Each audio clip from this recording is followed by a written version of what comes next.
Okay. I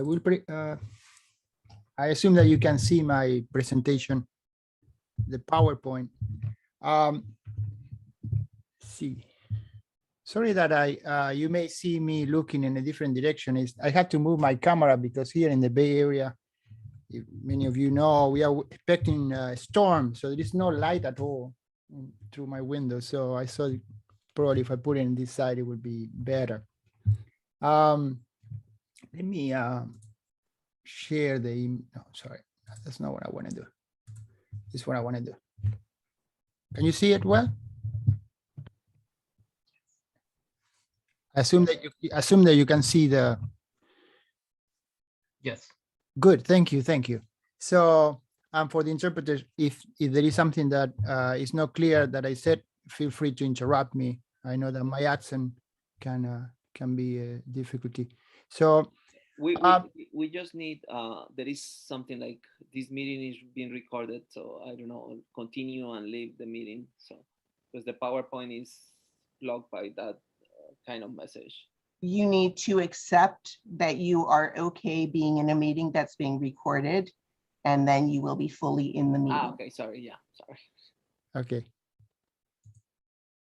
Very good. Just to clarify, most of this material came from a presentation that we did in the MLA this year. Let's see, we are in 2021, and I did it with my dear friend Rick Kern from the. Sorry for the sounds. Maybe I don't know if you want. I will keep getting these messages if I'm the host. Sorry for the sound, but so I don't know if I want to mute my microphone, I mean, my sound, but I will not be able to hear you. Why don't I do this, Fabian? I'm gonna take away co-host, but allow you to share. Yeah, that's great. Thank you so much. Otherwise, you will be disturbed by the sounds of. Thank you. So this presentation comes from a conversation that we have at the MLA in 2019 and 2020 would actually end up in this presentation. The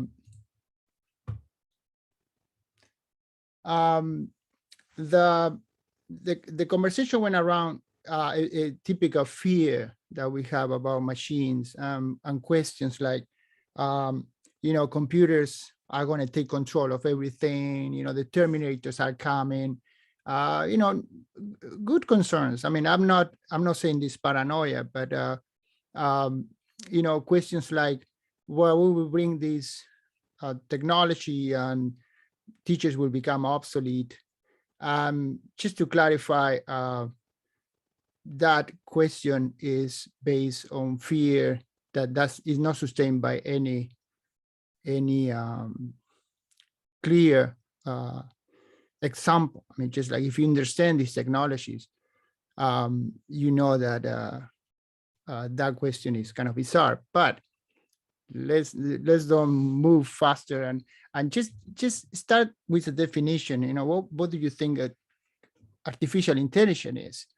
Because if we can identify what artificial intelligence is, then we can have a more proper conversation and identify these technologies in the classroom. Artificial intelligence is in reality is not, by the perception, it's not a computer coming like in movies or in the story by Asimov with Doors the Nebulae coming and just fighting people.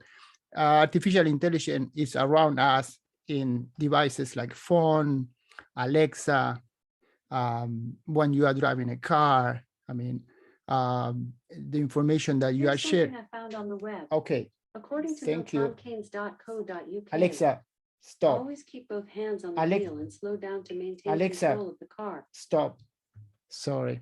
This is an example of how artificial intelligence can jump in your life, but I want to give you some examples later.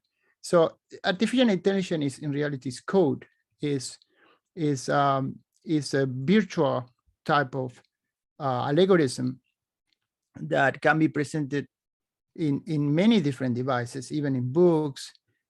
Alexa, for example, that I want to talk. Alexa, stop. This might answer your question. The Alexa, United States Dep- stop. This is a good. Let's mute her for a minute.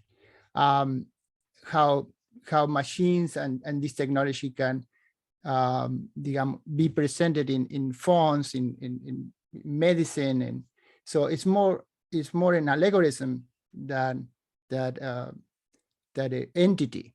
And why this is important, because the algorithm immediately is associated with a tool, not with the presence of an entity. So that's bring the question, no? That's the AI treating the job, especially in the world of language educators. Or on the other hand, highlight the need for human guidance and the use of technology. When you think about AIs, in many cases, you don't see the threat, because languages, especially, are not something that occur in a vacuum. Languages are not a combination of a dictionary put it together and with some formulas create an idea. See, languages are who we are. See, when with my accent, with my errors, mistakes, I'm not only communicating, but I'm creating a situation that makes this language more alive than a solid artifact. The joke is always that what is Spanish, Spanish is bad Latin, why? Because it's typical dictionary of errors that people in the peninsula in Spain used to make during the time that Latin was the language of the Roman Empire. And when you see this error that people made in Latin in the peninsula in Spain, they find out that that dictionary of errors looks very much like Spanish.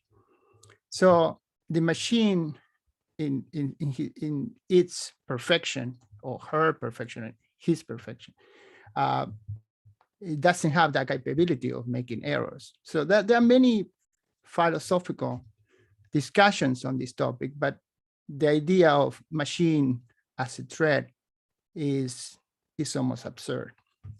So we'll move with some ideas very quickly and probably dedicate half an hour to the presentation. And after that, we can open to questions and give the microphone to members of people in the group to just ask questions and see if we can actually continue with this question of if the AIs are good or what AIs are in the classroom, because honestly, we don't have an answer. Don't expect today that I will say, this is what AIs are and why are they good or bad, because we don't know. And in general, when we think about these things, in general, we make mistakes and we are not certain of what is happening. So where do we see AIs in the classroom today? Because AIs is not something that it will come in the future.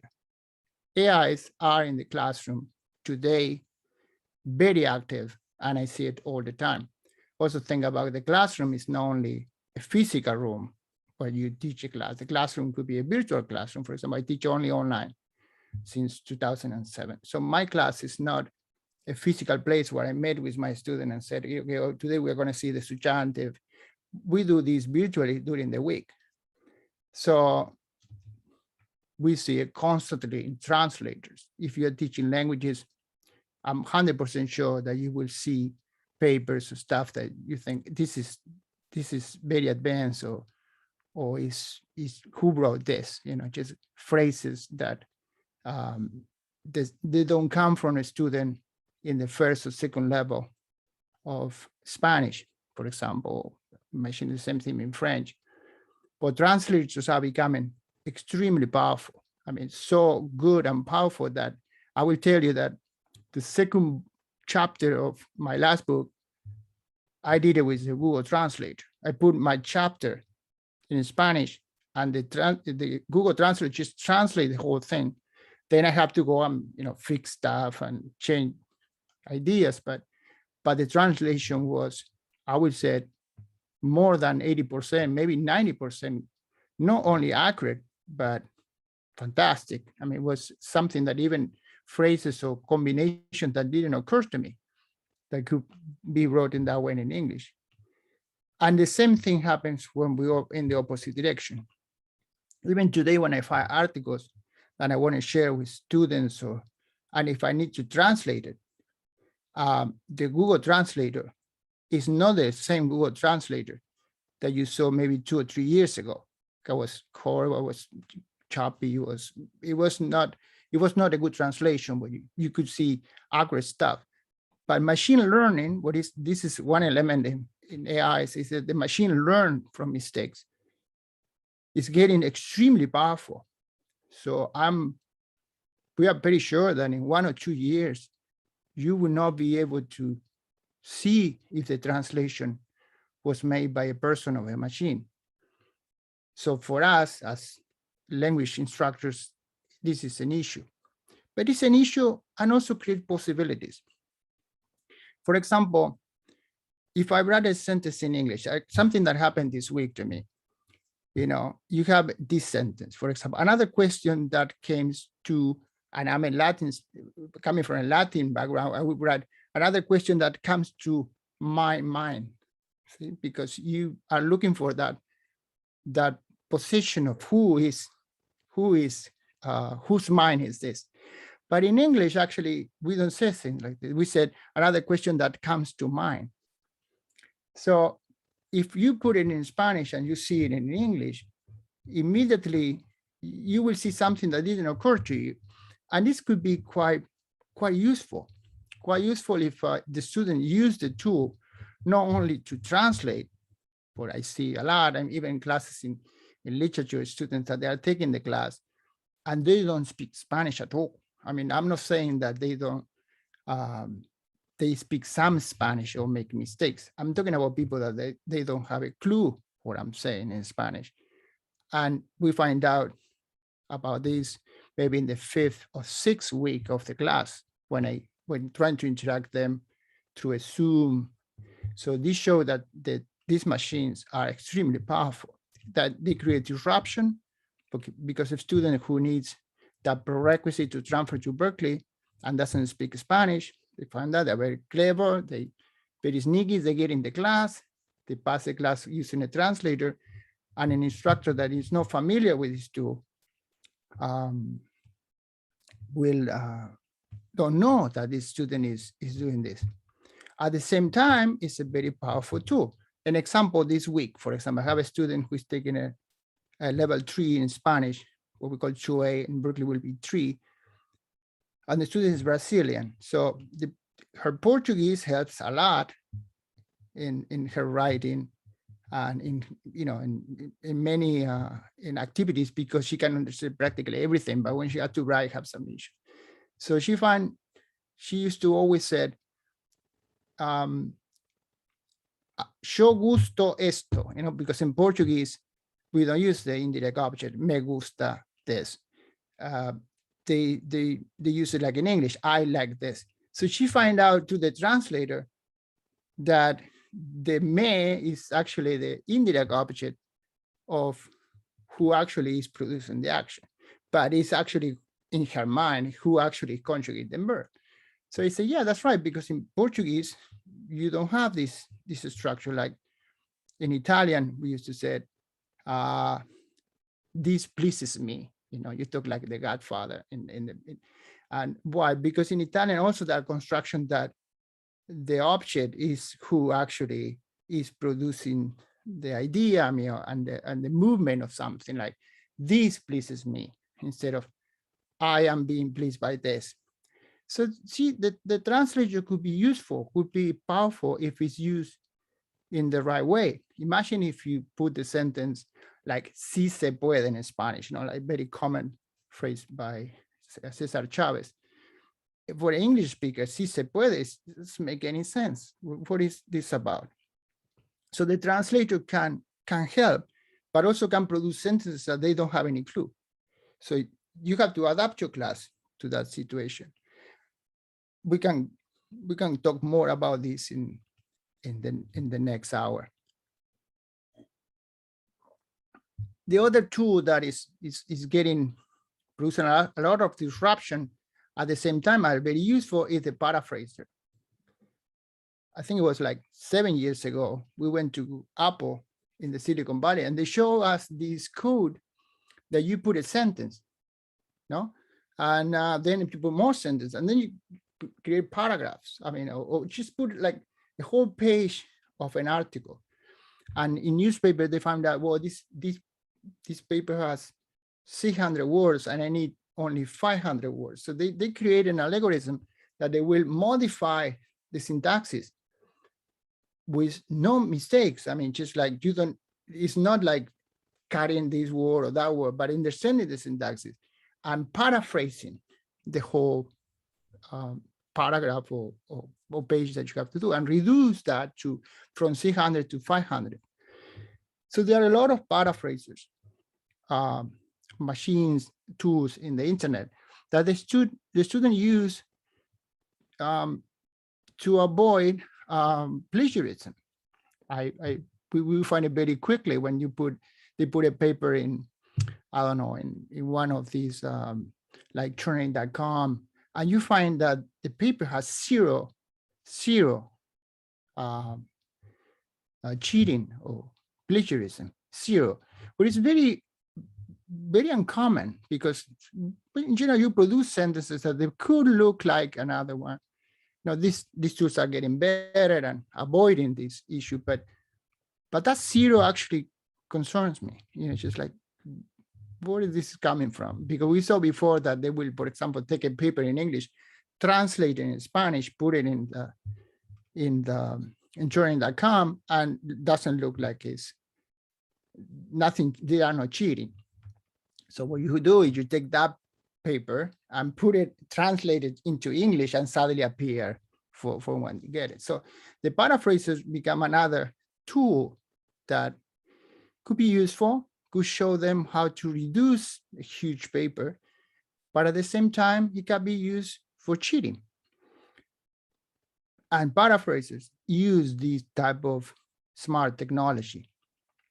Another one like speech to text, for example, I can be right here, just take my phone, sorry, in Google, and just ask a question and Google will translate it. See?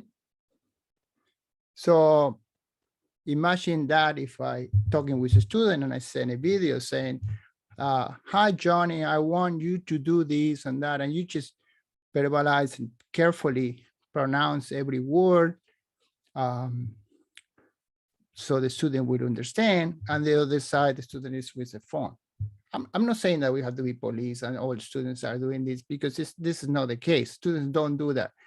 But the speech to text API is this type of technology associated with AI, which is extremely powerful and could be extremely useful if you are in an airport in Japan. I don't speak Japanese, but also can be used to just understand like a lecture that I don't have a clue.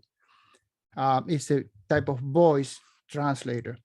At the same time, it could be a useful tool, because you write something in Spanish and the API read it to you.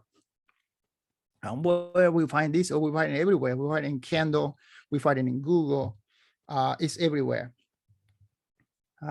Virtual assistants, for example, like Amira or Projo, they are very powerful entities, and I will put some links later that you will see in next after this slide, done by the the Wall Street Journal, that they talk about Amira and how Amira is used in schools, and the little kids will read to the AI, and the AI will listen and say, stop, go back, read again that sentence, because the AI found issues with, pronunciation. And this can be used for languages, we use for native languages. Broadjaw is a AI that help with mathematics but not just giving you the answer. It just help you with the process to get into a result. These are extremely powerful machines. And of course, Alexa, Google, AI, there are many of those. So these tools are in the classroom and they are here. For example, let me see. Alexa, imagine many of you have Alexa. Alexa, who is Jorge Luis Borges? This might answer your question. According to Wikipedia, Jorge Francisco Isidoro Luis Borges Acevedo was an Argentine short story writer, essayist, Alexa, poet, and thank you. So this is very anytime. okay. This is very useful for the student, because if I say who is Chomsky or who is Said, the student can use these powerful tools too, but it also could go very wrong. Check this out. Alexa, who is Juan Rulfo? Here's something I found on the web. According to wikipedia.org, he was in private practice in San Juan from 1968 to 1971. Alexa, and was then an assistant. Thank you. You bet. Okay, so I asked about Jorge Luis Borges because it's a very long sentence with specific, not very common name. And Alexa didn't make any mistake. And tell me who is Jorge Luis Borges. I mean, actually told me that he has all these names that I didn't know. But if I ask who is Juan Rulfo, it's equal, powerful, writer in Latin America, Alexa got it completely wrong. So these are the challenges and possibilities and things that you can motivate your student to say, yeah, this is useful this way, but suddenly it goes catastrophic. So that's why we always think that machines alone are a disaster. So it could go very wrong. But with humans as a hybrid, it empower you enormously. And we saw this in chess, for example. I love chess. And when you play chess, if you play against a machine, you don't have any chance. No, you cannot win against a powerful computer that plays chess. We already know. Even Kasparov can. I mean, nobody can. They are super powerful. But if you put a super powerful machine like Deep Blue, and you put Kasparov with a small machine, Deep Blue doesn't have any chance. So these are metaphors that allegoric ideas that can be clearly seen in the classroom. If you think that your administrator, I'm a chair, for example, my dean said, we don't need all this lab, we put all these machines, the student talk to the machine, and they said, no, that doesn't work like that. I mean, can go very wrong. It's like to put all the students in Duolingo. Yeah, why we need class? Put them in Duolingo, that's it. It's free. No, I don't learn Japanese by playing Duolingo. I don't make my Italian better. I need people. But Duolingo is a very powerful free tool that you can put in your class. So I put Duolingo in every single class that I teach at the low level. This is something that conflict not because of all the tool that we have and the SLO that we have and the goal in general is more about politics or fear. See, and I go more deep in this idea. Always machines are stupid. My computer, I don't like my computer. My computer is a tool. Is stupid. It does exactly what I asked for. He said, I said to the machine, just burn the room, and the machine just burned the room. That doesn't ask questions. But if I need to talk to my mother, who is 89 and is almost senile and is dying, the machine is fantastic. Contact my mother in Buenos Aires, and I can talk to her for 3 hours every Sunday for free and in high definition video. You see how it's not a question of if it's great or not. It's not an issue or a possibility. It's both things at the same time. So what do we do as a departments? Do we have policies about how to proceed? If a student is translating to using the Google Translator, is he or she cheating? We don't have police. We are not sometimes prepared of technologies that they are changing so quickly that I'm talking about stuff that maybe tomorrow is obsolete. So we need to know what is there and how to use it and what is appropriate and what is not. Let me show you a reaction of the student of associate student group in Berkeley City College. They came to us when we start to include AIs in many different tools, like even like Proctorio, but yeah, Proctorio actually, Proctorio or Turnitin. And they find out that there were issues with that. And there are issues of that they are reasonable. Issues that touch not only the accusation of someone fairly, but also aberrations that they go. That they touch philosophical questions related to post-colonialism, to racism, to sexism. And when I saw that document, I felt hope. I mean, just like, so the students are actually telling us what we don't see. We assume, well, we have issue, we have the pandemic, so we have to go online. So we need authentication. So how we do this? Well, let's put Proctorio, let's, put all these tools. And it's not that easy. In 2008, I think it was a conference in Phoenix, and the ACCJC came with this issue of authentication, and all faculty came with a response saying, we are not police of the campus, of the room, of the classroom. It's difficult to be an instructor at the same time assume that your student is cheating.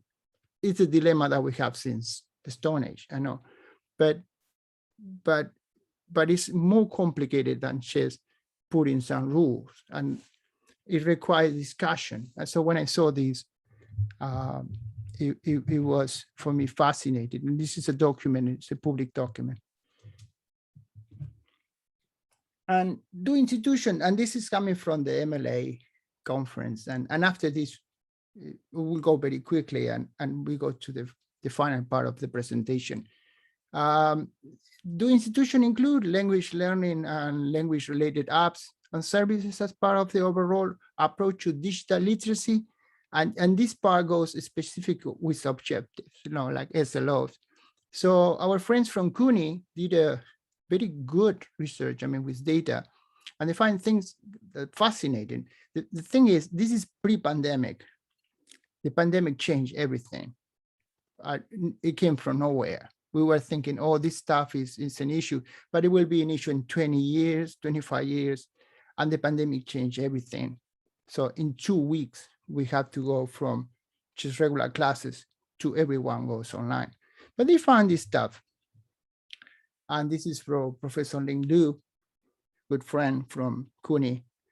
And this is this question, so we will quickly. My school encouraged all faculty members to implement technology in language learning. No, that's the premise, la premisa. Language learning apps and language related apps are the best supplementary teaching methods. You see, this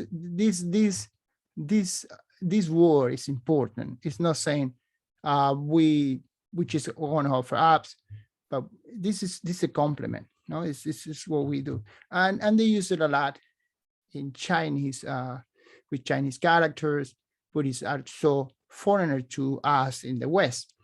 And I had the opportunity to see this in BCC too, and they're very powerful. So after they use all these tools, they start to ask questions to the students. Is it easy to play? Yeah, 90% said, yeah, it's very easy. Is fun to play? 65%. So that is fun. There are games. It's all based on game theory. Kind of Duolingo in a way. Is benefit to learning? Yes, 87% said that it was a benefit. But 89% also said that they need improve. So that they're not saying this is horrible. This is fun, but it could be better. There's more about content, and everyone wants more games. And why? Because if you have adolescents in your house, I mean, I have an adolescent 18-year-old, they are fascinated about gaming. Everything goes through gaming. I don't know if it's like us, but this is something that in this generation is important. It's not, they are not just, just losing their time playing stupid games. No, they are getting together, they're creating tribes. They are at 3 a.m. playing with kids from all over the world. My daughter is playing sometimes 2 a.m. I was like, you're being noisy at 2 a.m. I said, yeah, because my friend, one is in Denmark, another one is in Japan. So it changed, it challenged our perception that, no, 11 p.m., you turn off the light, you sleep, and you wake up at 9 or become at 8 and have breakfast. They are living in a different planet. And these are some of the reasons why they use language learning and language related app to help students. This is where the goal in this study. I will share this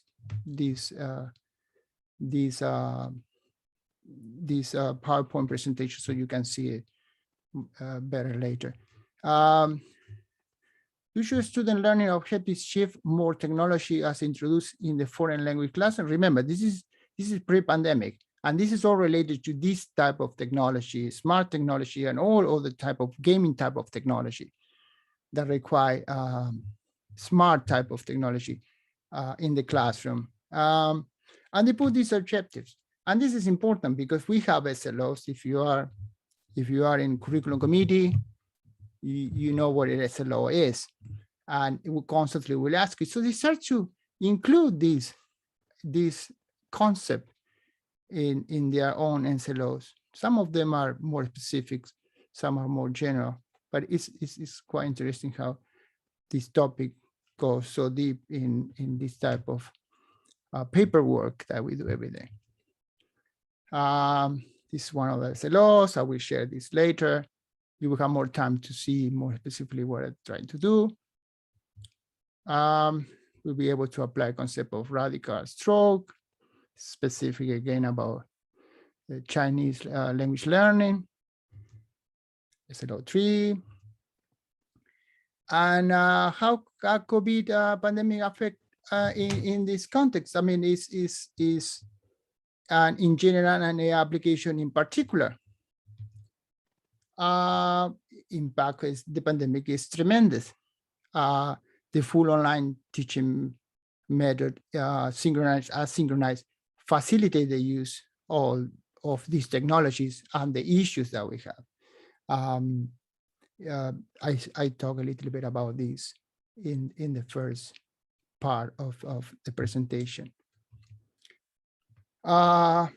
And this survey was in the concept of the pandemic, going back to CUNY, it was fascinating. People will assume, yeah, everybody wants to go online, or, and the question was during the pandemic, and this is the second part of the not related to the first survey, but a different one after when the pandemic was in full in 2020. 40% find out that it feels different. I mean, the idea of going to an online class is important. It's a big difference with 39%. 39% also say that different is some difference. The other one said big difference. So we have already 80% of the population find out that it was traumatic. Only 20% said that this was not a big issue. And 2% said that is not issue at all. For why this is important for us? Because for those like me that love technology or are deep in technology, or we can use OERs, and let's go all virtual. Sometimes we underestimate how traumatic is this change for people. See, it's like we live in a completely parallel universe. And for example, what type of teaching methodology you prefer? And this was no surprise to us. 30% prefer face-to-face, and this is important in so many areas. If you are an administrator, like, for example, how you schedule your classes, only 30% said that it prefers face-to-face, but 50% said that they like hybrid methods. So classes that they are face-to-face, but also have an area that is virtual and open the door to all these technologies. Virtual class only is 9%, and 5% said, I don't know. So this is a little bit more about that survey that came after, and I will share this later. It's a little bit in brightening of what you saw in the previous graphic. A little bit more here, you know. Do you think virtual reality technology is a benefit to learning? 57% say yes. They're not talking about only virtual classroom, but the inclusion of this technology. And I go a little bit more in details. I don't want to bother you with all this data, but I want to share it to you. And the issue of monitoring what students use technology for, this actually question, if you go here, this is my answer. I don't have an answer because it's so complicated. It's the approach of every single instructor. It's not something that I will say, for example, it's okay to use a Google Translator. I don't know. And that's why I want to open it to the group, and maybe if we understand this technology and we use it, it's available to us, like Alexa right here, and learn that you have to turn it off so many times during this presentation. Didn't happen to me when I was practicing. I was asking questions to Alexa and everything was great. And suddenly now during the presentation was interrupting me constantly. I find it fascinating and important, not to show that, oh, this is the panacea, this is fantastic, this machine will fix everything. I am so fascinated about these machines, and I dedicate so much time to study these machines and deep programming, but they are not any solution that will fix everything. It will create more questions, more spaces. So if the machine actually is helping with pronunciation and becoming like a TA, is a good idea or not? I would say, yeah, maybe yes, but it will, when we start to use it, will create issues and possibilities that we don't see. So that's why it's so important for us as an instructor to be familiar with this technology, because it's not it's a cookie cutter type of solution, but a solution that as a collective we can fix. And I want to finish with another beautiful sentence by Clement Chiko, who is actually an expert in this. And this is the classic approach to artificial intelligence aimed to develop an algorithm script that analyze all possible signs into a priori set of values. No, this is the approach. No matter how appealing this logical approach may seem, it overlooks the experiential character of linguistic and semiotic, where it's put it in a very fancy words, what I tried to say at the beginning, that the machine is empty. There is nothing in the machine. There's not in a right. Maybe in the future machines can become spiritual machines. I don't know, but there is nothing in the near future that shows that an AI can replace who we are or what we do, especially in linguistics. It can create an illusion. I can become a good friend of Alexa and say hi to her, but everything that I create in that situation is based on my experience and my subjectivity. And think about how much of this is in the classroom. When you approach the class, how many fears we have. I can tell you that I have a lot of fears and a lot of internal stimulation when I talk with my students, and assuming, oh, he's going to do this or she's going to do that. And most of the time, they don't do that. Oh, this is a very clear racist comment. And it's finally, it's not racist, it's just ignorance maybe, or misunderstanding. So how this is magnified when we move to such a difficult area like artificial intelligence. I will share later the code. Thank you. I will stop the sharing now.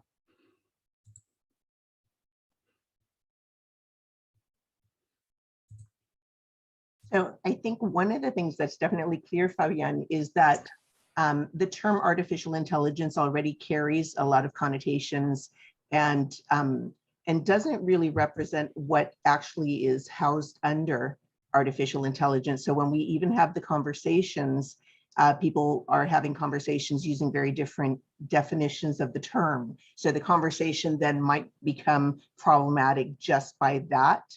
But I think we can see that especially we as language instructors, we've historically used technology. We've taken advantage of technology from the very earliest times. And so we already have tons of artificial intelligence.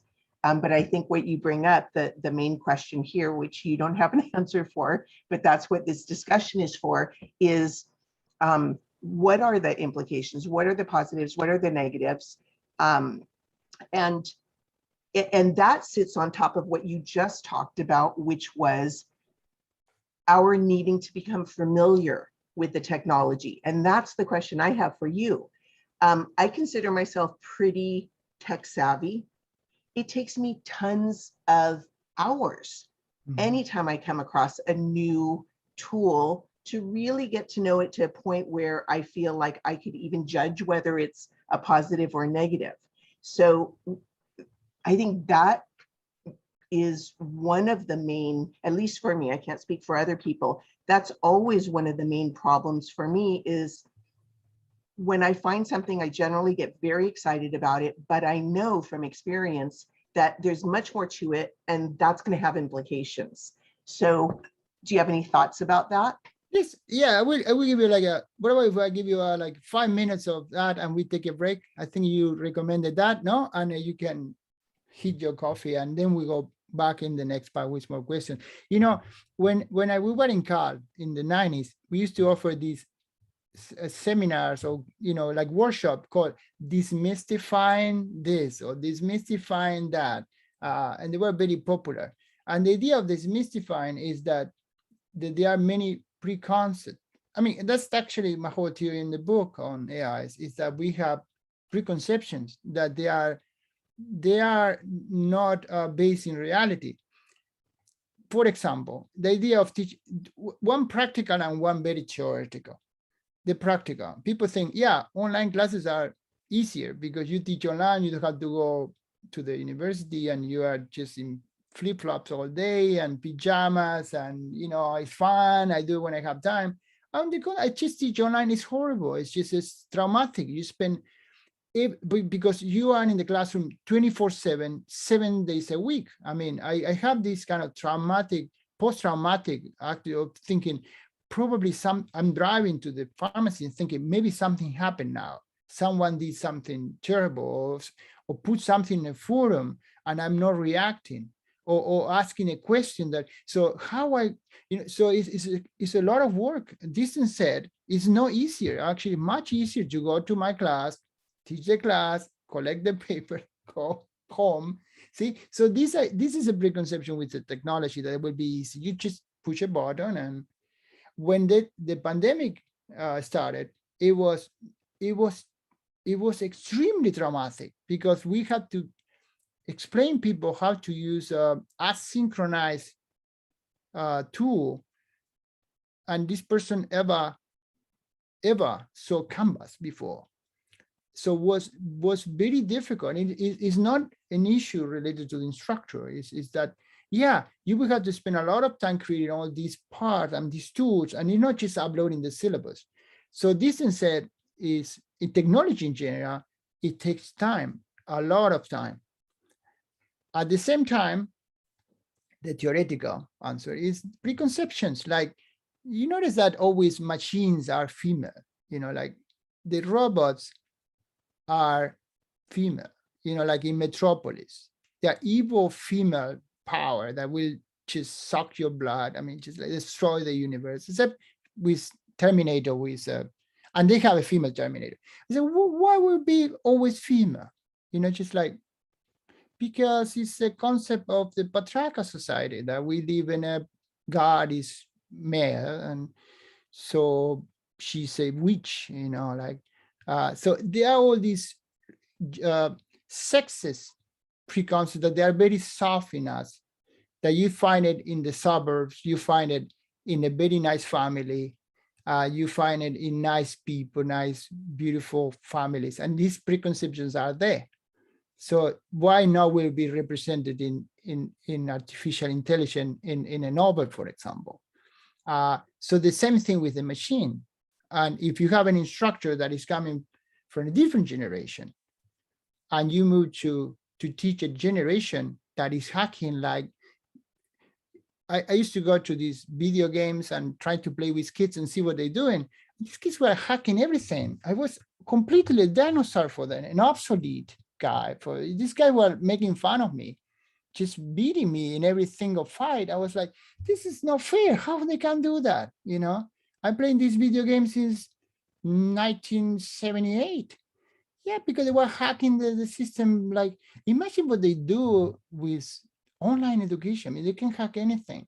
And is this bad? Or is this? And one day I just exploded and said, wait, you're cheating. You're using more power in your toys. I mean, this is not fair. And one of them said something like, well, coding is a talent. So for me, hacking in the system showed not only that I'm better than you, but also I know how to hack the system to win it. So you see, it's a completely, we as an instructor, we are in this dilemma. You think that I mean, they can do anything. I mean, many of them are very savvy in the network. And so I don't have an answer for this, but I want to see, we're careful because it's right there. It's right in front of you. I have students that were doing stupid plagiarism. It's so basic, like copying Garcia Marquez and give me that paper and said, we called to my office, says, look at this. Gabriel Garcia Marquez actually plagiarized your story. And he said, yeah, you see, he copied your story. I mean, Marquez, you know, Marquez, Gabriel Garcia Marquez, the writer, actually, he took your story and put it in this book. And the guy was looking at me and was like, you know, just making fun of him. Yeah, I mean, this is stupid. How you could, I mean, cheat from some different writer that I will read it immediately. I know that it's Marquez. And so they said, no, but I'm a good person. Ask Professor such and such, and he will tell you that I'm a good writer. And yeah, because you were doing this with that professor for the whole year. And she didn't know anything about this. I mean, she is a user internet. She doesn't quote your sentence and put it in the internet and see if it appears. So see, it's not saying that the other instructor is obsolete. Is that the other instructor was unfamiliar about something so basic like going to the internet, copy and paste and put in your paper. And we see plagiarism everywhere. We see it in governments. You know, just in Argentina a couple of years ago, someone presented an idea in the Congress and was actually copy and paste from the internet. And someone found it, he took it from, this is plagiarism, it's called plagiarism. So it's epidemic, it's everywhere. So, and it's related to this being familiar or not with this technology. But when you understand the technology, we're unequal. And then I said, don't do this stupid thing. What would you call this from the internet? You learn nothing. I'm not going to give you an F if it's a bad paper. We'll help you to write it better. And then when the class is over, you will write a better paper. It's just as equal. And you say, I'm saying this because I like you. You are like my son. You know, I don't want you to see suffering. You know, just things like that. It would be possible if you understand what he or she is doing or they are doing. So that's why it's important to get familiar with this stuff, not because it's good for you, but also it make you a better citizen. I mean, it make a better, Carl Sagan used to say that you cannot be a good citizen if you don't understand science and technology, because you don't know what to vote for. Okay, break. so we are going to take a 10-minute break. Let's say we'll come back at 2:05. And I'm putting in the chat during the question and answer session. If there's any question you'd like to ask, but you'd like to ask it anonymously, you can send it to me or you can send it to Dana and then we can ask it for you. And yeah, think about over the break, technology. What are your experiences with it? What about this artificial intelligence? And what questions do you have for Fabian, or just commentaries supposed to generate further discussion? See you in a bit.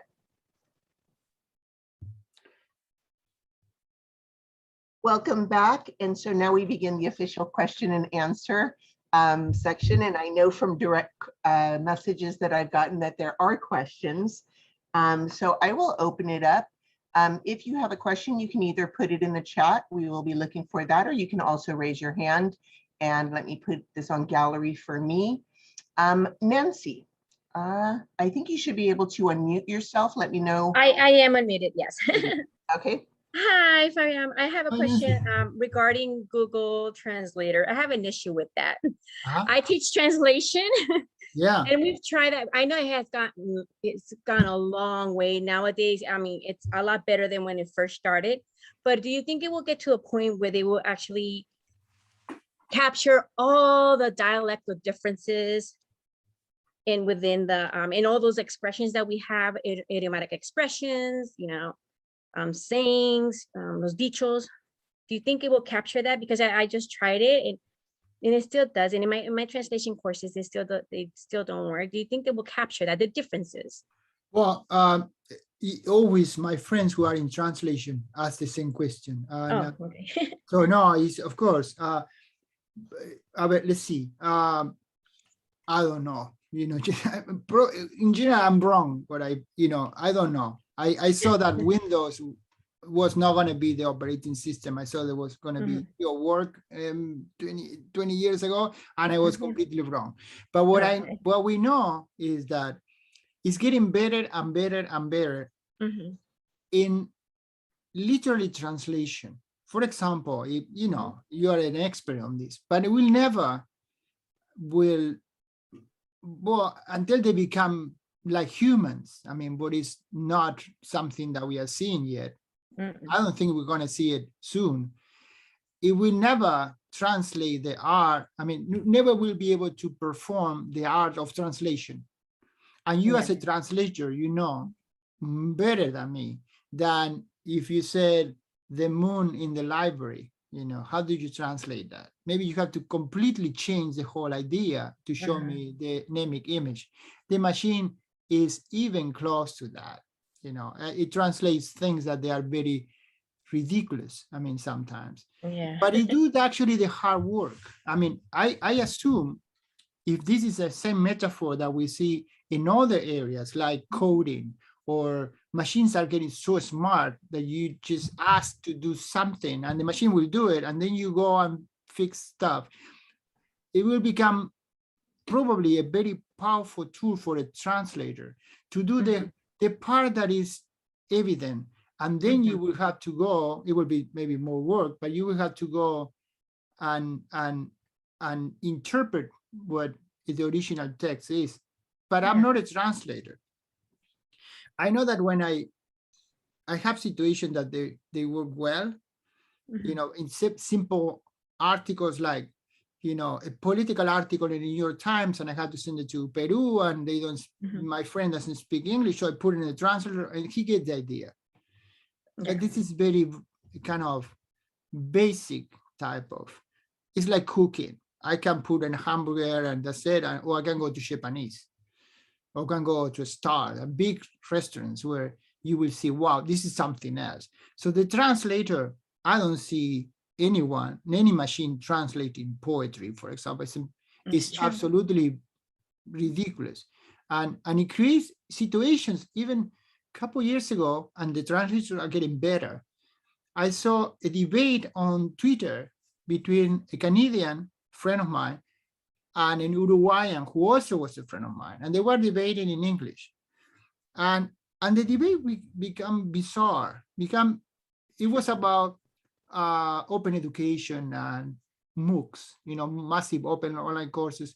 And And and the conversation went like, what these people are talking about? And I know both of them. And then I said, what are you guys talking about?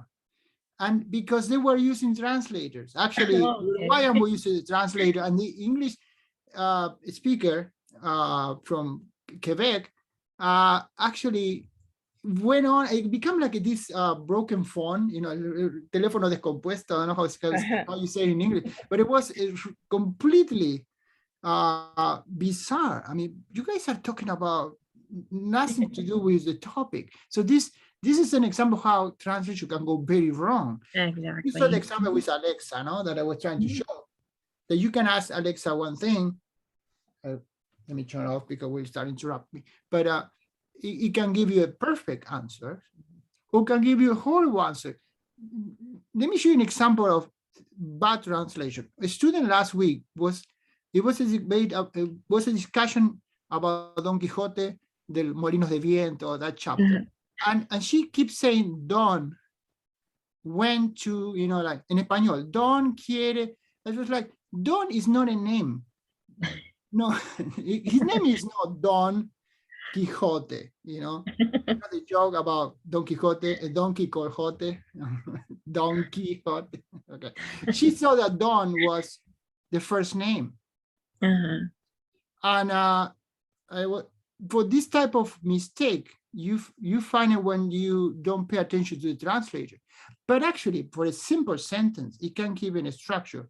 Also creates a dilemma, because when you start the translation that way, then you cannot go back and fix it completely, because maybe you want a different type of writing. If we are in, so if I had the resources, I had to choose between a machine and a human being, no question. I mean, just like go with the human. I mean, I will give it to Nancy, not to Alexa. But also, if you have to translate 6,000 words in 3 hours, Oh, yeah. the machine can do a lot of that stuff. It's like, it's like buying bread that you made in a machine, or you make bread in a machine. And there are many machines that make bread. I don't know if you saw those. You just put the flour and you wake up in the morning, you have the bread. It's not the same bread that if I do a sourdough nice bread from the oven. So the translations sometimes help. That's why I have to translate this chapter. Let's try it. Let's see what happens if I put the whole chapter about the golem in Google, translate the whole thing, and then we read it. And then I read it with English, you already know, it's not my first language.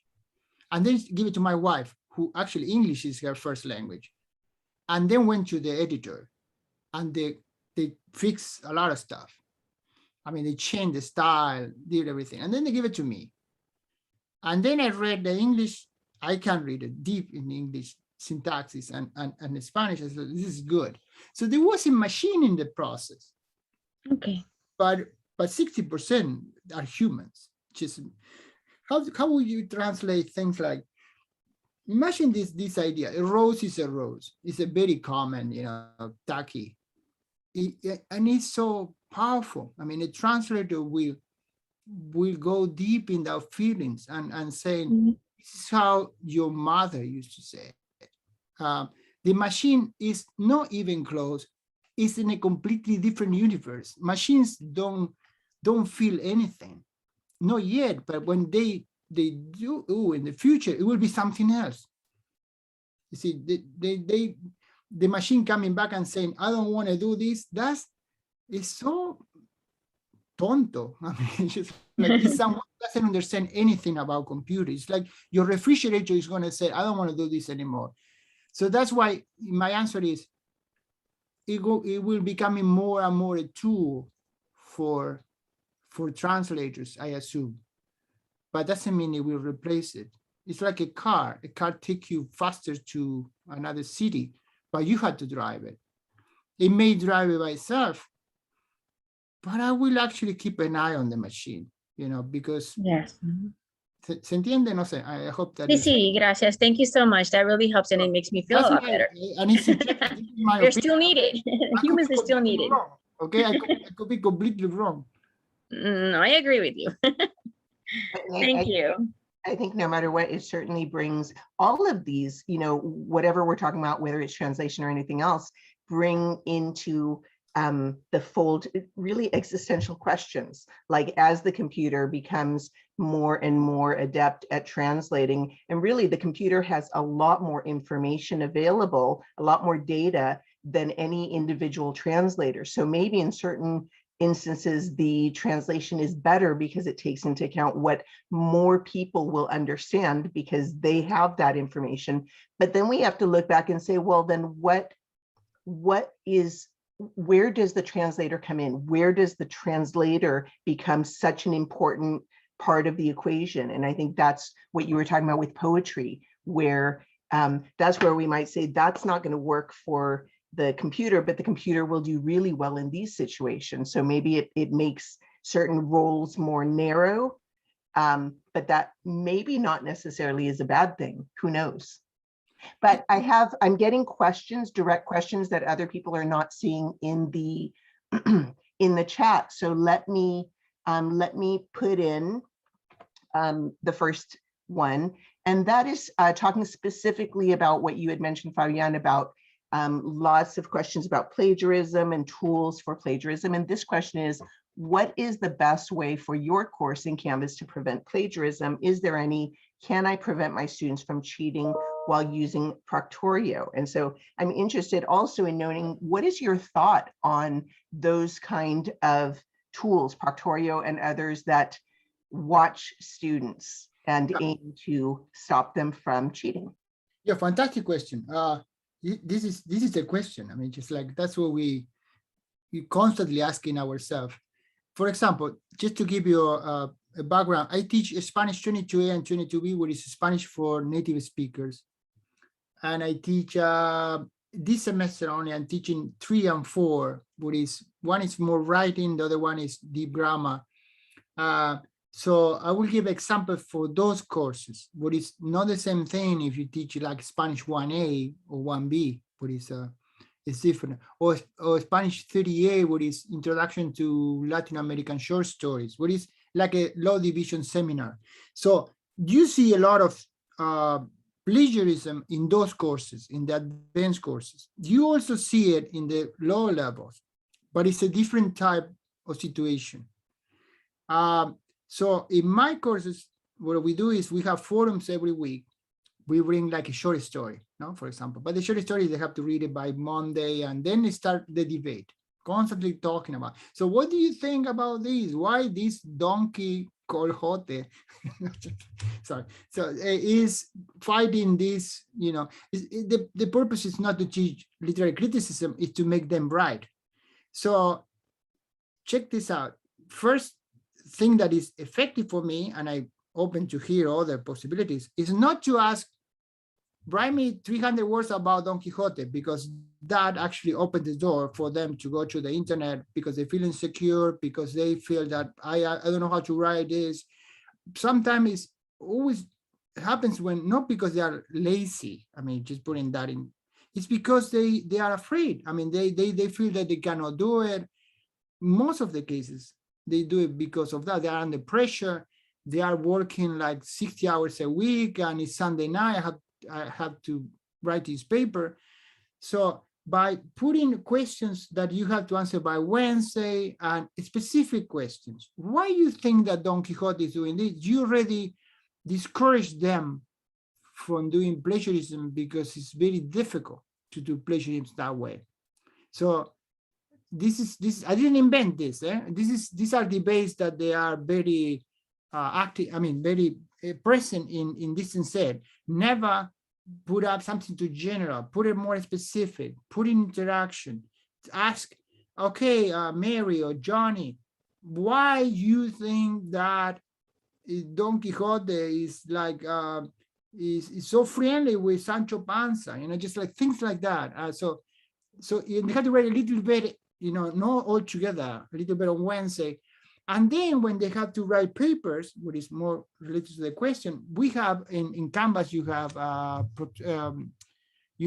Turing.com. And it's very useful. I mean, in most of the cases, it will pick it immediately. if this was a paper that somebody wrote last semester. So you have already a filter there. And I never put it in a way that it will show the student that this plagiarism, because it will put a red light saying you did plagiarism and it's very traumatic. So you put anything, don't you know, I leave it off so the student don't get any feedback. Then I go and see it. Sometimes the plagiarism is because they didn't know. They didn't know that if you copy this idea, you have to put it in, no? So you avoid that. And then you start to create, and let me show you. I create this, like I have these notes with me from each student. I mean, it's just a piece of paper, you know, with notes. And I dedicate like 2 pages from each student. And I write notes very quickly, you know, like this student has this type of style, or this is what she or he is doing. So when you see the writing, it makes sense to you. It's like, yeah, it's evidently Lucy or Ronnie did this. But suddenly, as I said, you go from Ronnie and Garcia Marquez, and it's like, whoa, where is this coming from? So I combine a little bit of, I do a hybrid thing, which is trying to create a profile of the student. And again, I didn't invent this. This is something that is very recommended in this instead. Create a profile, work as a portfolio type of assessment instead of 2 papers per semester. And the portfolio goes in recognizing the student writing spontaneously, also video, for example, include a lot of videos. They say, hi, my name is John. So you create a picture of who he or she or they is. And then use also tools like Proctorio, like Turing.com. For me, is useful. It will show me from where it's coming from, because sometimes the plagiarism is a mistake, not intentional. For example, they said, as Denise says in this paper, you know, and then copy the whole thing. And you said, whoa, that's not how you do it. You have to put it in code, because otherwise in academia, that's a horrible thing. You see how the tool help you not to identify like an infraction or something wrong that the student did, but to show a better picture, because especially in distance ed, because you don't see these people, you don't see these students. It's not the same thing that talking with Tony in the classroom. And then Tony is like, he can put 2 sentences together, or never, gender connection between adjective and is a disaster, and suddenly you don't see any mistakes. I mean, just like, yeah, Tony, come on, give me a break. Where did you get this? And he said, well, you know, the tutor helped me with. So for distance, I'm talking about distance ed, it's a hybrid method. And also sometimes exploring things, you know, turning in is not perfect at all. You don't see all the plagiarism. I gave you an example that people translate text. For example, they will take a sentence in English, put it in a translator, translate it into Spanish, and they put it in the paper. Turing will never catch that, ever. But if you have this profile with you, it was like, well, where this is coming from? So many subjunctive and conditionals in the middle of the sentence, and the student cannot even conjugate the pretérito. For example, for us, I'm giving an example in Spanish. So profile, tools, I know them. And most of the cases they're afraid. I mean, just I have this internal stimulation saying, this mother is trying to avoid me. I want to get in Berkeley. I want to get an A. I want to go and find this guy and call him home and say, why are you doing this? And then when you see the student, you feel like it's my fear. It's nothing. It's a poor kid that is like, I don't know. This is very difficult for me. You know, in my family, everybody speaks Spanish very well, and I don't. You know, just like, and you feel like horribly. You know, like it was all my preconceived, there were ideas that I will not have if I have a very clear profile of who they are. I'm not talking about where they live. I'm talking about if he or she is a native speaker or not. He lives in a family, is a generation 1.5, is someone who read Edward Said or not. See, was trying to, the worst are the graduate students are like, you know, going all these completely esoteric ideas, and you are like, well, you know, what are you talking about? I ask you a question, and it's fear, it's trauma. So I like this concept because many people wrote the idea that when the student in the big majority cheat, they don't do it because they are mean and they are like, you are an idiot and I'm going to get in Cal and you will not know, because they will not go so far. Even if they get A's and when they get to Cal, they will put them in a catapult and they will just fly out of Cal in 2 minutes. Yeah, because they are not prepared. It's because they are under pressure. They have fear. So if you create the profile, and this is more work, you know, because you have to go on Wednesday, on Thursday, and okay, Carol, why you said that? You know, just like, and suddenly she's answering. So you see, fighting plagiarism, not with police type of philosophy, but saying, you know, you're suffering. That's why you're doing this. So the profile for me is personally is the most useful. I'm pretty sure that I have many cases of students that did plagiarism and didn't find it. Oh, well, who cares everywhere? No, eventually they're gonna fail, but it is not the big majority. Sorry. So the next question kind of touches on what I think you kind of already answered some of it. The questions tend to, that I'm getting in the direct chat tend to be mostly about, you know, instructors being concerned about the use of technology for cheating, which that, so maybe that is kind of a topic to look at separately. You know, you could do an hour or 2 hours on that, but I'm putting it in. You were talking about online translation tools. They're getting better and better. Which do you think is the best tool right now? Do you think Google Translate is the best tool? Are there other tools that you know of that are better? The one that I use is Google Translator, because it's a competition for AI. It's not that it's that tool, is that what is behind that tool. And there are at least maybe 4 companies that they are fighting to get the perfect AI. One is Google with deep, I think it's called deep thinking.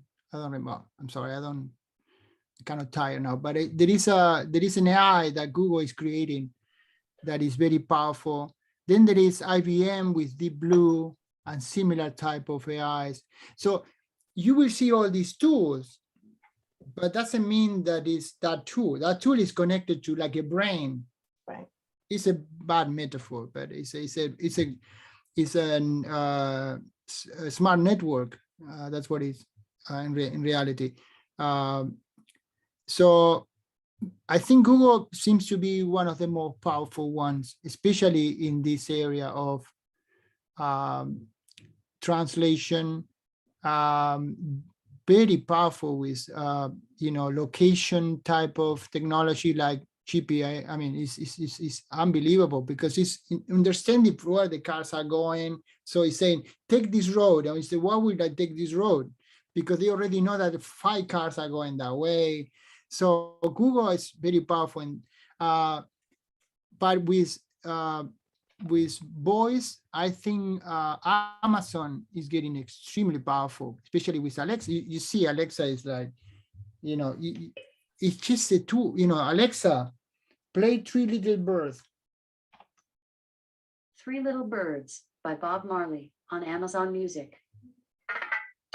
See, it's just super. Alexa, thank you. You're welcome. Okay, Alexa, stop. No sé caso. That's a guy. No, I just put it right. I don't have Alexa all the time. I just wrote it for this presentation to show you voice recognition. Amazon is getting very powerful. So in this idea of translation, writing Google, for me, I think is the best. Right. But they are also using, they share things like, for example, Amazon has the biggest cloud. The more powerful cloud is Amazon. And I don't know if Google is also using that cloud for some tools. You see, for example, when another one is Facebook, where it's investing a lot. When Facebook is down, suddenly, WhatsApp is also down because they are connected. Right. Google seems to be, they are very powerful. I mean, they're getting too powerful sometimes, you think. So a second part of that question, but I think you already answered this, was once you got your opinion on what's the best translation tool, is there any Turnitin for online translations? But I think you said that if somebody takes something in English, translates it into another language, your Turnitin is not going to catch that. And as far as I would have to imagine in different countries where the language is not English, they're going to have their own tools that I suppose you could get a hold of. Yeah, actually, there are other. Google Translator Turnitin is not the only company. There are at least 5, and some of them are free. I could actually put a post in my blog, and it put you links to these places. There are some that they are free. For example, sometimes when I see something I cannot use Turnitin as a tool. I mean, it just interpret the paper that is submitted. But if I want to check for something, I cannot use Turnitin.com. I assume that you have the same case because we all use Canvas, no? But there are sites where you can go and copy paragraphs and see, for example, in a forum, there are many companies that they are competing for this. But at the same time, there are many companies that they are investing in cheating. So, Yeah. And the students know that. Not all the students. I mean, I'm not saying the students are our enemy. No. Some students know that there are so many companies that they are offering. I find many that they said, do you want to put a paper in your class that doesn't, is under the radar? Oh, there are many. Because it's capitalism. I mean, just like we want to sell, you want to buy something, I sell it to you. It could be good, it could be terrible. And how do you control that? I mean, so that's why we don't go in that direction. Like we don't go in that direction. We don't go in like you submit one paper. You interact with me. And also, just also encourage them to use these technologies in a way that will be beneficial for them. Because if the student's only taking the class because he wants to get in Berkeley and needs Spanish 1B, the issue is why we are asking to the student to take 1B if maybe will be no use for at all for him. See, this is the bigger question. So why they came to the class? Because it's a prerequisite or it's a requirement. So I have a philosophical disagreement with that. At the same time, I think people should learn other languages because it makes you more humble. It makes you feel accurate. Now I'm talking to you in your language and it's more difficult. It's emotional. So that's why you learn languages, not because you want a prerequisite. See, people are cheating because they want to get an A and get out of the class. It's nothing to do with pedagogy. It's complicated. And I think there's another question about how to prevent cheating. But I think one of the things you mentioned is you need to get to know your students and what their language level is. Yeah. And I would invite any members right now, if you want to throw in the chat, if there's any specific strategies that you use. Fabian was talking about just becoming very acquainted with what the student sounds like. What do you know about this student? Is this student somebody who is very interested in philosophical things? And if they use a term, it wouldn't be unusual to see that term for that student. So getting to know them. One of the things I did last semester, but I didn't do it this semester because it took too much time, is at the beginning of the semester, I just had one-on-one video conferences with every single student.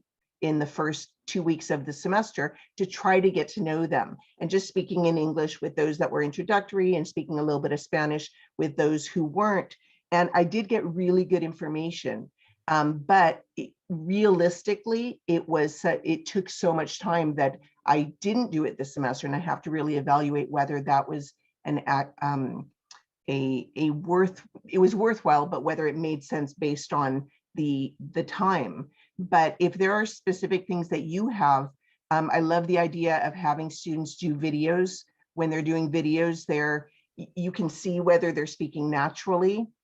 I would say one, in terms of finding whether they're using translators, I always look for the least common word or the least common word phrasing when somebody turns something in. And you may or may not know that if you put words like 3 or 4 words in quotation marks in Google, it will find those words exactly together. If you don't put the quotation marks, it's just going to find those 4 words anywhere on the page. But if you put quotation marks, it looks for those 4 words together. So if I see a really unusual construction and I put it in, I usually find the source right away. I don't need Turnitin, because if you know your students enough, and I don't know my students enough, I'm talking as if I do, but I don't. But I can tell when I see something, I'm like, there's no way this student came up with that phrasing. I've spoken with this student. That's not the way this student's mind works. So if you have any suggestions, you can put them in the chat. Things that you do. Somebody put in that they use something called oral diagnostic to get to know each student and their level of oral communication compared to written and reading skills. I'm going to go on to the next question, which is, I can tell when my students use a machine online translator. However, as an online teacher, I feel I cannot tell them use this, but don't use that. It sounds like I'm attempting to filter the source, which the internet, which I advocate as the repository of all the information they might need in one case or another. Is there a current way as a best practice that you recommend, Fabian? You know, I do. I have the same dilemma, because so what I do is just put it publicly in the first week. Or I mean, it's difficult in the first week because it's chaos. They spend like 4 weeks trying to find out how to use the forum. For example, with the videos, Denise, that what I do is I do it asynchronized. I ask them in Canvas to just record themselves talking for a minute, so everybody see it. So what I did, something was useful last semester, and this is improvisation. I found people that, and there was in the background, you know, we know, it's like the elephant in the room. We know that you are doing this, and I know that you are doing this, and we know. And the students start to, you know, like get, so what I did, I put, I'm coming from this kind of dysfunctional family. So what we do, this is the Latino way, we just put it on the table. You said, you know, I know that you're sleeping with my wife. I mean, I'm sorry, this is stupid. It's not nobody sleeping with my wife, but it's like, you say directly, I know that you drink all my whiskey, you know, just like, so the Italian way, you just put it on the table. So what I did in the forum is that, you know, why is difficult to use these translators? Because sometimes you don't know what you're saying. And let me show you this. And I start to just have fun with them, just in a conversation, a regular conversation. This is a typical sentence. And it's a sentence that actually was in the forum. And this is coming from English, because you can see this syntax is coming from there. Now let me put it in Chinese, and it just start to have fun with that. Let's put it an audio sound, and just, this is how you sound from my perspective. When you, it's like, I'm talking now in English, and suddenly I change, and I am, I don't know, I'm talking like Bill Clinton, you know, just like, how do you change that accent in just 3 seconds? That's how an instructor see your writing. And actually, I was talking about a case in the classroom, but it didn't mention the student. So I have like 60% of the class laughing, say, yeah, that's really funny. It's like Fabian is, you know, this Fabian talking in English right now, suddenly I change and I am like talking like Macbeth, you know, just in Shakespeare. And just like, where do you get that accent? You know, so 60%, 70% were laughing, and 20% was completely quiet. They were not part of the, so for me, it was a very effective way to say something. I know that you are cheating. And it's a very different accusation, because if I say this to a student, I have to call the dean. We go meet with the dean, but you do it with humor. You know, do you notice why in in this neighborhood no one is Latino in this? Just you make a joke on that, and it's a real issue. We are segregated. We don't want to talk about this. This is difficult for us. This is a very difficult topic. We are a segregated society, but you do it with humor. So that's what I did in that class. And 80% would just keep laughing and say, look at how it sounds in Korean. And it's just what translate, put in a good sound and put audios. And things just dissipate.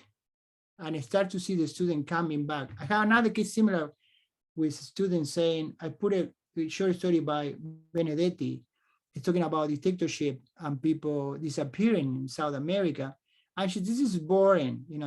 She didn't know that the background of the story was something very painful for some students, because I live in a dictatorship. I know what a dictatorship is. I was in high school when people were disappearing and killing people. It's not a joke, It's like joking about the Holocaust.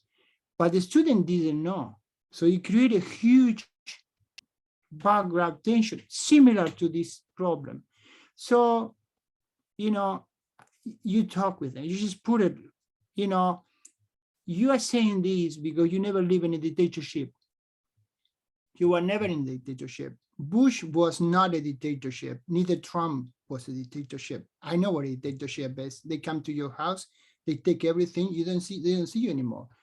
But instead of saying aggressively, I did it with some humor. Yeah, I know, and saying, yeah, in the United States was very, so these are very painful topics. But for me, this is my style. It's just put it on the table, just like, this is what I'm saying. You have tomato in your mustache, nobody's saying this, but Johnny, you have tomato in your mustache. Nobody's saying anything because they want. So I will go back to that technique, but this is my style. Every instructor is different. And Mercedes has put in the chat one of her strategies, which is just to let the students know, she wants to have fun reading their individual potential mistakes. And I think that brings another thing is, and that's one of the things you're talking about, Fabian, is establishing a relationship with the students where they're, I was able to watch a presentation this week by Dr. Pedro Nogueira, where he's the Dean of Education at USC. And he was talking about that we are in an environment now where students are so scared to give an answer that's not completely right. And it's something I see all the time. I have an honors class and they don't want to speak more than the non-honors class because they've trained themselves, or they've been trained that they need to answer correctly. And I think that's probably something we all as language instructors are constantly trying to reinforce, the idea that no, we make mistakes. That's what we do in the classroom. But a lot of what you've been mentioning, Fabian, really has to do with establishing an environment where they feel comfortable, where there's humor, where they have a relationship with you, where you know them, and that doesn't take away the problems, but it certainly makes it easier to work with them, perhaps. Yeah, or just showing your mistakes and saying, I make a mistake when I'm writing. Also, I make mistakes. I forgot my acentos and stuff. I make mistakes. That's fine. Menos mal. I'm glad that you make mistakes because you are human. But it's a style also. I know other instructors that they are not like that. They will find these too intrusive. Jokes that you make, they will find it inappropriate. So it's you have to know your culture and your. I had it in this semester very quickly. I'm Argentinian, so I can talk for 3 hours. You have to interrupt me. One of my students, I put in the first week. First, don't do this or don't do that because blah blah blah. And maybe this class is too easy for you because you are kind of a native speaker, and this is and the student just reacted violently. I mean, just like sending me email, like was too aggressive. Like I never got a comment from instructor, like this one. Why you are rejecting me like this? I mean, you want me out of the class? What kind of teacher you are? Just like very aggressive. I was like, whoa, from where this is coming from? That's not what I said. And then I find out that the students were trying to, it was also South American, it was Brazilian, I'm Argentinian, lived many years in Uruguay. So she was probably trying to be, oh, finally someone who sounds like my father. I'm drinking mate, whatever, he's drinking mate, And I said that, and she felt like I was rejecting her. And I got, wow, maybe the student needs different type of help. That was my first reaction. I called the counselors, maybe, but it fixed it with 2 videos and say, wait a minute, where is this coming from? Like, I didn't say that. Maybe you are translating wrong what I said.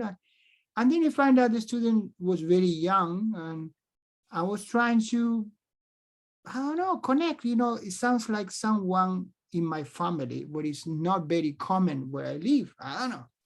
But this connection, I don't want to sound like, someone who give you these advices, emotional advices, but for me are very useful.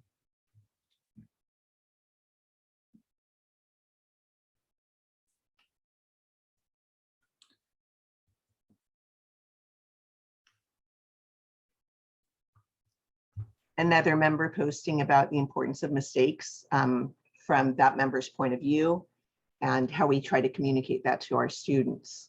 Yeah, and we live in a society that they expect 100. For example, I said, give it 97. Wow, that's a lot. And they were like, why I got a 97? And I always have this joke. If the best students writing a good paper, someone in high school used to tell me that, I give it 94. If I write it, I give it 95. If God writes it, I give it 96. Like, because even he or she or they make mistakes. But we don't live in this society. We live in a society that you want to have more than 4.0. It's impossible. So you're trying to get a GPA that passed 4. And we were in Cal with Denise, and there were students applying with 4.2. I would say, if my daughter came with a 4.2, something's wrong. Just like, don't do that. Why would you want a 4? Why would you send a 13-year-old to a college level course? Because we have high school students. I have students, 14-year-old coming to Spanish 1A. It should not be in 1A. I mean, you are too young. Your brain is not ready for this.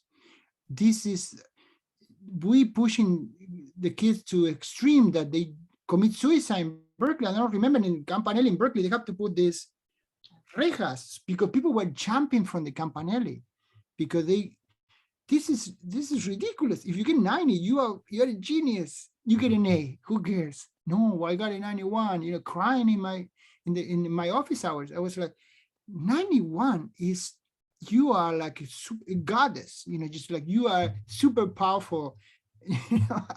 Adventure kind of. Nobody get 90. I don't want to get a 90. See, but they were like, no, I needed 100. So you see, it's not an issue. We are talking about trying to fix it. This is typical of the administration, trying to fix things in an area that is not that area. Distance set, this is not the area of distance set. This is the area how we come a society we have.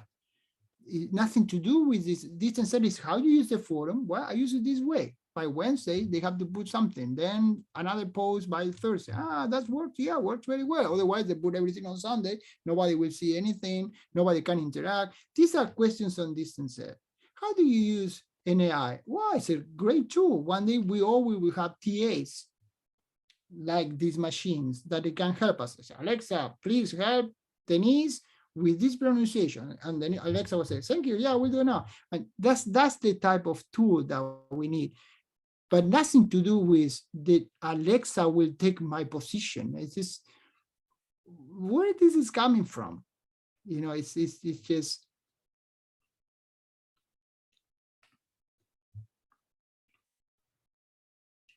I think that I have grabbed all of the questions out of the direct message. If anybody has posted a question that I missed, if you could post that again, or if anybody, feel free to post on the regular chat or to raise your hand if you have any questions.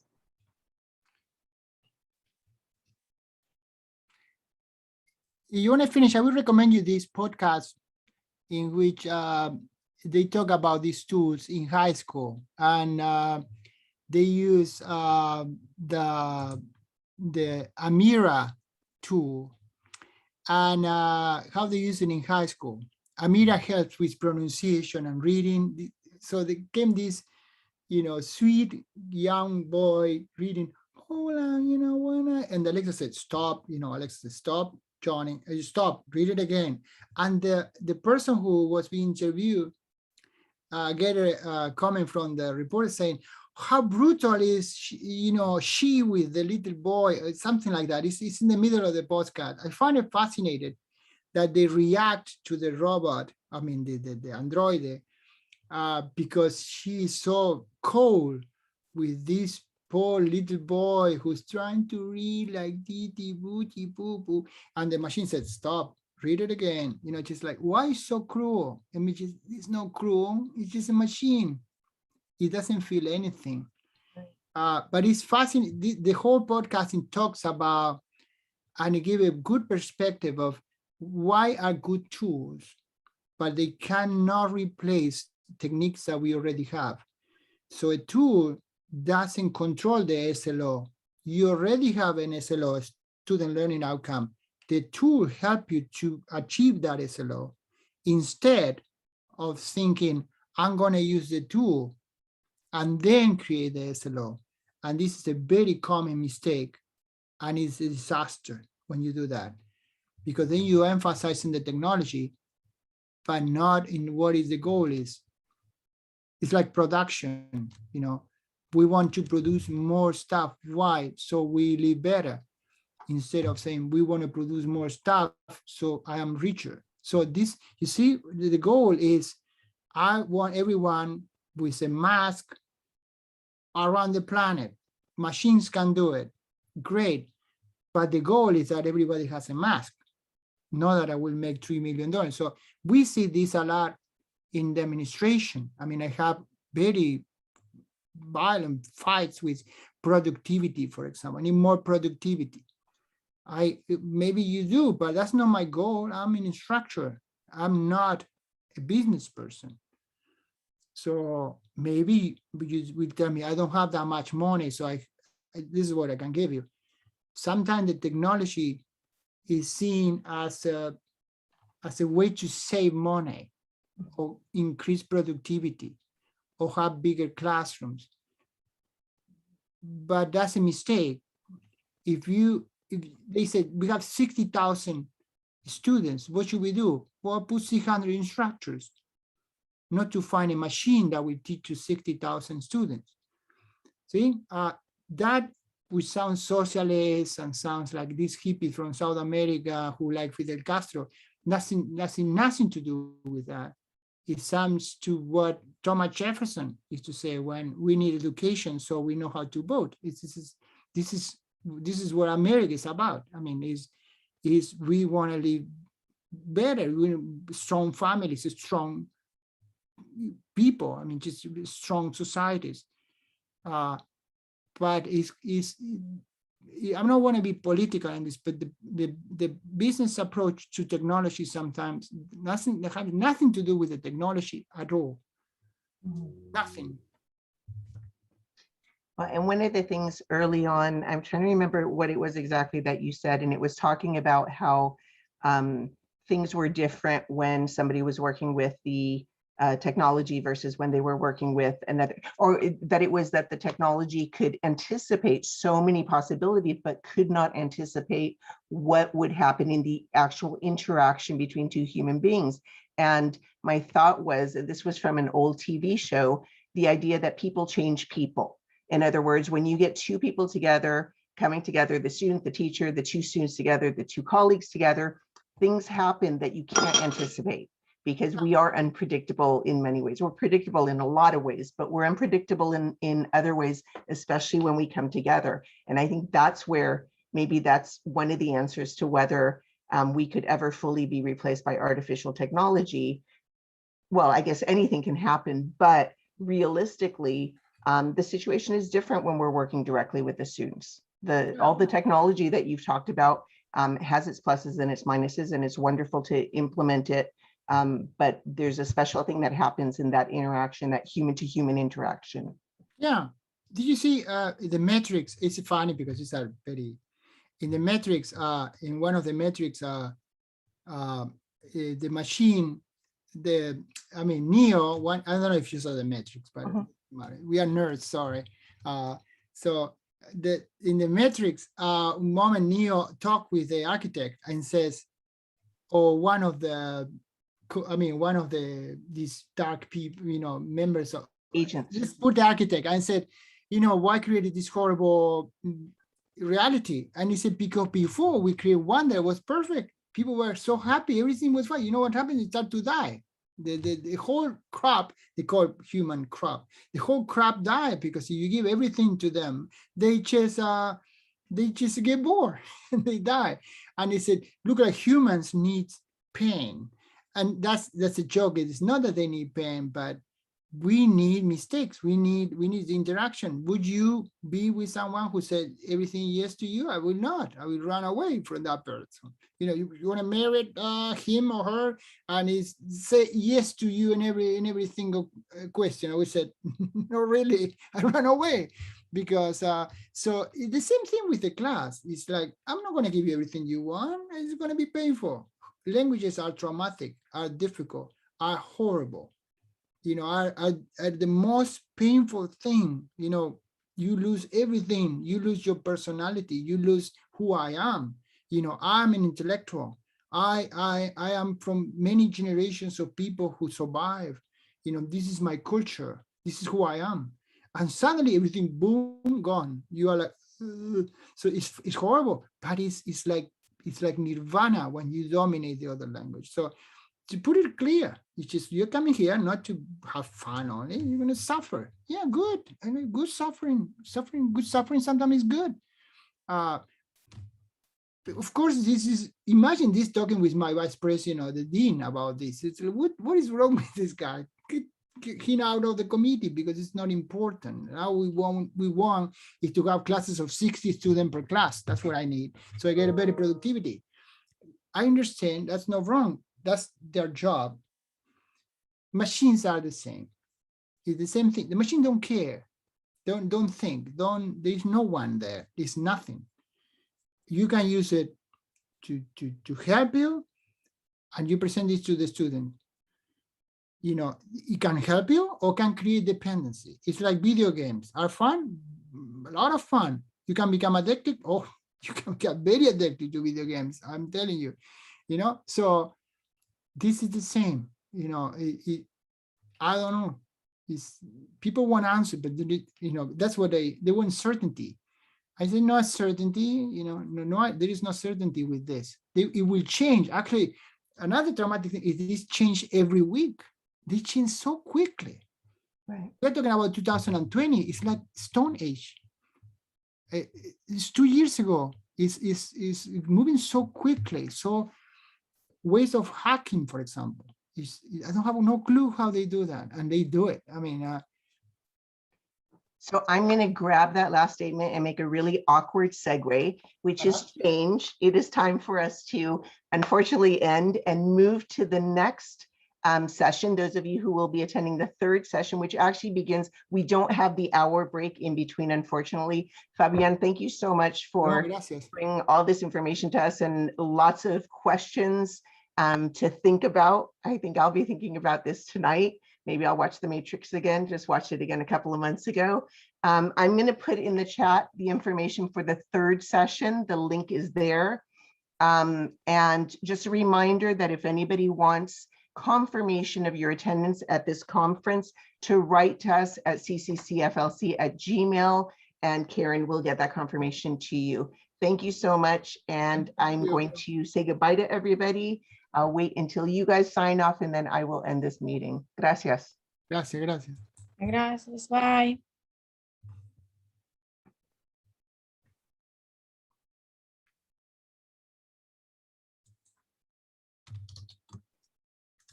And I know Dawn and Stephanie, you need to run over to the other meeting, or I'm imagining Dawn already went over there, yes? Sí, muy bien, okay. Awesome. All right. Head and make my way over there right now, and Bob's already doing that. So he's Bob, gonna I'm sorry. be there and be ready Okay. to get started. See, Fabian got me thinking Dawn instead of Bob. Oh, Don Quixote. Don Quixote, Oh, there we sorry about that. go. Bob, yes, Bob. Thank No, you. Bob should already be in there or making his way in very soon. So I'll jump over right now. Perfect. Thanks, Denise. Thanks.